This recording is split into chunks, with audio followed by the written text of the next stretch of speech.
আমি আমার ফিউচার নিয়ে ভাবি না।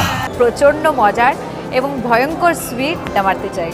কখনো কোনো সময় যদি মানে 15 সেকেন্ডের জন্য যদি কোনো একটা সময় ওনার সঙ্গে আমি ফ্রেম শেয়ার করতে পারতাম তাহলে আমার জীবনটা উদ্ধার হয়ে যেত, সেরকম একটা ব্যাপার। কিন্তু হ্যাঁ, সেটা কিন্তু ওনার সঙ্গে আড্ডা দেওয়ার খুব ইচ্ছে। শাকিবের বরবাদ মুভির টিজার থেকে উত্তেজিত কোয়েল মল্লিক এবার একটি ইন্টারভিউতে জানালেন, শাকিবের সঙ্গে যদি আমি স্ক্রিন শেয়ার করতে পারতাম সত্যি আমার জীবনটা উদ্ধার হয়ে যেত।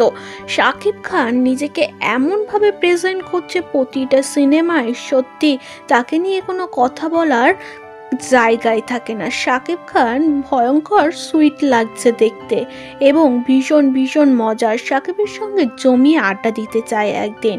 এখন প্রতিটা নায়িকার মুখেই শাকিবের প্রশংসা। শাকিব খান নিজেকে এমনভাবে তৈরি করে নিয়েছে, নিজের জায়গা এমনভাবে তৈরি করছে, সত্যি তাকে নিয়ে প্রশংসা না করে থাকাই যায় না।